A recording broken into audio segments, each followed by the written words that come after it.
Hello, everyone, and welcome back. If you're a Canadian senior who shops on Amazon even just a few times a year, today's video could save you money, protect your account, and help you avoid mistakes that many people don't realize they're making.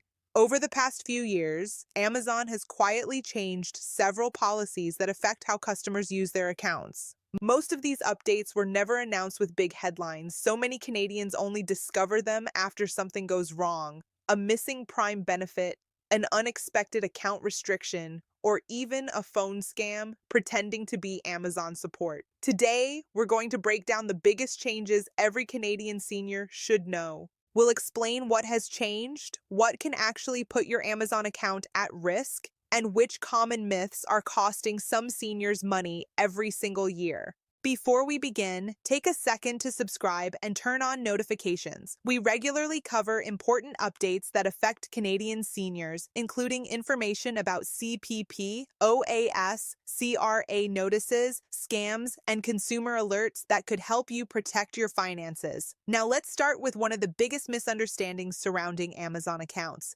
Many Canadians believe they can freely share one Amazon Prime membership with children, relatives, or friends living in different homes forever. Years ago, many people did exactly that. A son would pay for Prime while his parents used the shipping benefits. Grandchildren would let grandparents watch Prime Video through the same account.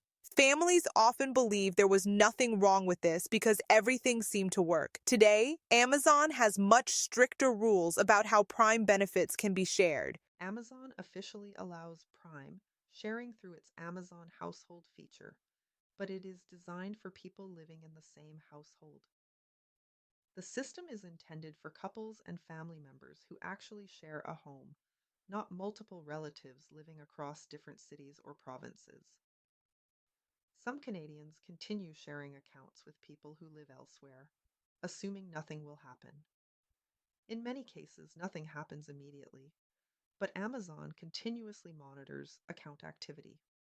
When unusual sign ins appear from different locations, devices, or usage patterns, the system may request additional verification or temporarily restrict certain account features until ownership is confirmed. That surprises many seniors because they assume someone has hacked their account. In reality, Amazon's security system is simply trying to determine whether the account is being accessed by its rightful owner. Imagine a senior living in Ontario using an account that's also regularly active in Alberta, while another family member signs in from British Columbia. From Amazon's perspective, that pattern looks unusual. It doesn't automatically mean you've broken a rule, but it may trigger extra security checks. Those security checks can include password resets, verification emails, login approvals, or temporary account locks until identity is confirmed. For many seniors, this becomes frustrating because they suddenly lose access to their order history, digital purchases, Prime Video, or saved payment methods until everything is verified. The safest approach is simple. If you regularly use Amazon, having your own account is usually the easiest way to avoid unnecessary problems. If multiple adults genuinely live in the same home, Amazon Household is generally the proper method for sharing eligible Prime benefits instead of sharing passwords with relatives living elsewhere. Now let's move to something far more serious, because this next issue is costing Canadians thousands of dollars every year. If your phone rings and someone says, "Hello, this is Amazon Security. We've detected suspicious activity on your account," hang up immediately. This has become one of the most common scams targeting older Canadians. Scammers know that many seniors use Amazon for everyday shopping, prescriptions, household products, books, and gifts. That makes Amazon one of the easiest company names to use when trying to gain someone's trust. The caller may sound professional. They may already know your full name. They may even know your address or email. That information often comes from previous data breaches or publicly available sources, not because they actually work for Amazon. The scam usually begins with urgency. They'll tell you an expensive purchase has just been made. They'll claim someone ordered an iPhone, a laptop, or gift cards using your account. Then they offer to cancel the transaction, To do that, they ask you to verify your identity. They may request a security code sent to your phone. They may ask you to confirm your credit card. Sometimes they'll even ask you to install software on your computer so they can help. The moment you give them that information, you've handed control directly to the scammer.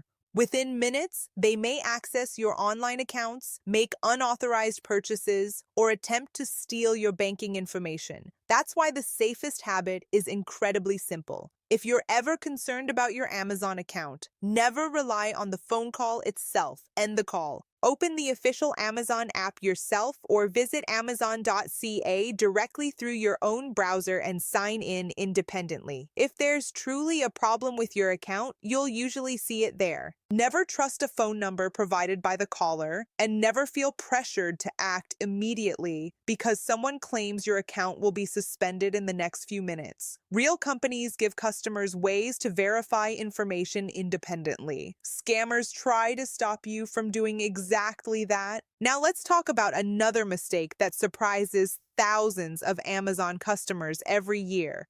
And many Canadian seniors don't realize it can affect their account until it's too late. Most people assume that because Amazon offers easy returns, they can order as many versions of a product as they want, keep one, and send the rest back without consequences. For example, someone might order 4 different pairs of shoes to find the right size, 3 jackets in different colors, or several electronic accessories just to compare them at home.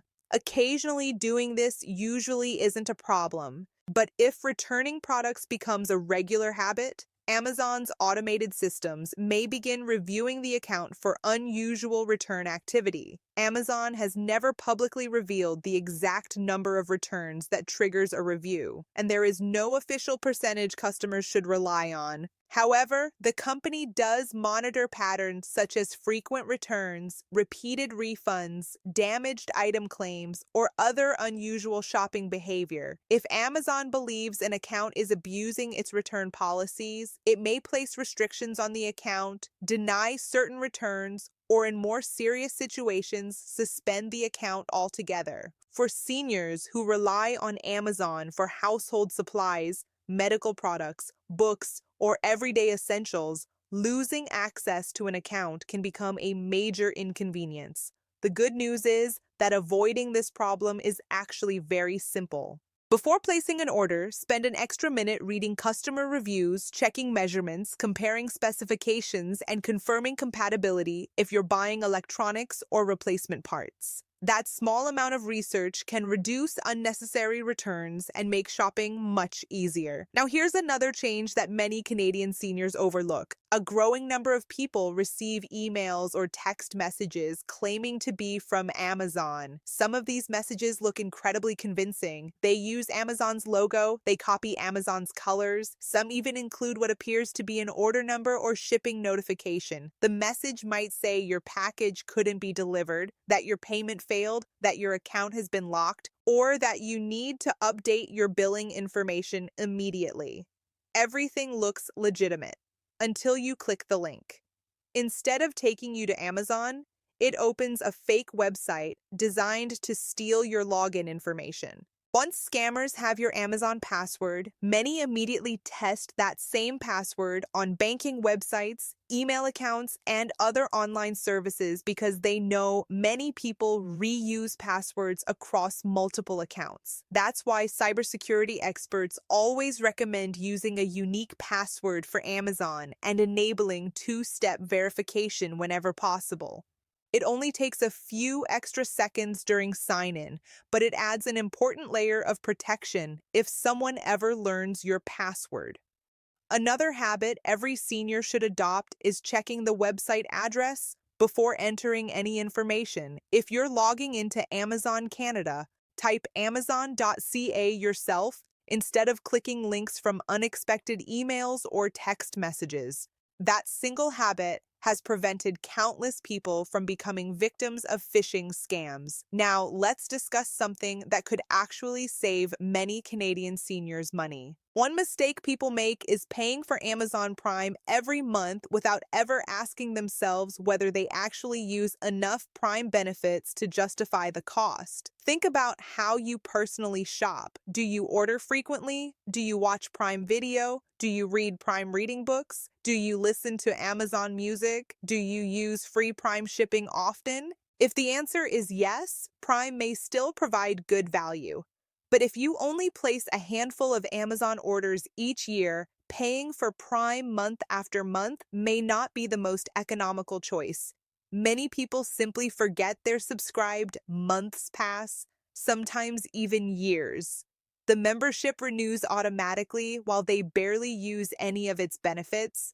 That's why it's worth reviewing your membership at least once a year. Look at how often you actually use Prime services. If you're getting value from free shipping, streaming, and other included benefits, great. But if you're rarely using the service, canceling before your renewal date, or switching to an annual plan if it better fits your shopping habits, may be worth considering. The important thing is making a conscious decision instead of paying automatically without reviewing your usage. Another useful tip is keeping your payment information up to date. Many seniors keep an old credit card attached to their Amazon account. When that card expires, automatic renewals may fail, orders can be delayed, or account notifications may start appearing unexpectedly. Taking just a few minutes every year to review your payment methods, delivery address, and contact information helps avoid unnecessary headaches later. These are small maintenance tasks, but they can prevent much bigger problems when you need to place an important order. And there's one final topic that every Canadian senior should understand before renewing Prime again. Very few people realize that some Prime features can actually help reduce everyday expenses, but only if you know they exist and activate them. Before we finish, let's go over a few Prime features that many Canadian seniors either forget about or never realize are included with their membership. These won't apply to everyone, but if you're already paying for Prime, it's worth making sure you're actually getting the value you're paying for. The first is Prime Video. Many seniors subscribe to separate streaming services without realizing they already have access to a large library of movies, TV series, documentaries, and Canadian content through Prime Video. While not every movie is included with the membership, there's a substantial selection available at no additional cost. If you're paying for Prime but have never opened Prime Video, you may be missing one of its biggest benefits. Next is Prime Reading. If you enjoy reading, Prime includes access to a rotating collection of ebooks and magazines. Instead of purchasing every book individually, you can borrow many titles as part of your membership. For seniors who read regularly, this alone can provide significant value over the course of a year. Another feature many people overlook is Amazon Photos. Every Prime member receives cloud storage for photos. If you've taken family pictures over the years and worry about losing them if your phone or computer stops working, backing them up through your Prime account can provide extra peace of mind. Many people never activate this feature simply because they don't know it exists. Now let's talk about subscriptions. Amazon makes it very easy to start free trials, streaming channels, special memberships, premium services. Sometimes all it takes is one click. The problem isn't starting the trial, the problem is forgetting about it. Many people begin a free trial intending to cancel later, but weeks pass, the trial converts into a paid subscription, and the monthly charges continue without being noticed. That's why it's a good idea to review your subscriptions every few months. Open your Amazon account, check your memberships and recurring payments, and cancel anything you no longer use. Even canceling one forgotten subscription can save hundreds of dollars over the course of a year. Another useful habit is checking your order history regularly. Not because you expect fraud, but because mistakes happen. An accidental duplicate order, a family member using your account, a subscription renewing automatically. Reviewing your recent orders once every few weeks makes it much easier to spot anything unusual before it becomes a larger problem. Now let's address one final misconception. Some seniors believe that because they've used the same Amazon account for many years, they don't need to update their security settings. Unfortunately, cybercriminals don't care how old your account is. Older accounts often contain years of purchase history, saved addresses, payment methods, and personal information. That makes them valuable targets. If you haven't changed your Amazon password in several years, consider creating a new one that's unique and difficult to guess. Avoid using birthdays, names, or the same password you use for banking or email accounts. It's also worth reviewing the devices currently signed into your Amazon account. If you see a device you don't recognize, sign it out immediately and change your password. These simple precautions take only a few minutes, but they can prevent weeks of frustration if someone ever gains unauthorized access. So let's quickly recap today's most important points. If you share your Amazon account with relatives who don't live with you, understand how Amazon's sharing policies work and avoid sharing passwords unnecessarily. Be cautious with frequent returns. Amazon reviews unusual return patterns, so always order carefully and return items only when genuinely necessary. Never trust unexpected phone calls, emails, or text messages claiming to be from Amazon. If something doesn't seem right, ignore the message and go directly to Amazon.ca yourself to check your account. Review your Prime membership regularly to make sure you're actually using the benefits you're paying for. And don't forget to explore included features like Prime Video, Prime Reading, and Amazon Photos. Finally, check your subscriptions, payment methods, passwords, and account security every so often. A few minutes of maintenance today can help prevent much bigger problems tomorrow. If you found today's information helpful, subscribe to the channel and share this video with another Canadian senior who shops on Amazon. One simple conversation could save someone from losing money to a scam or paying for services they no longer need. Thanks for watching, stay safe online, and I'll see you in the next video.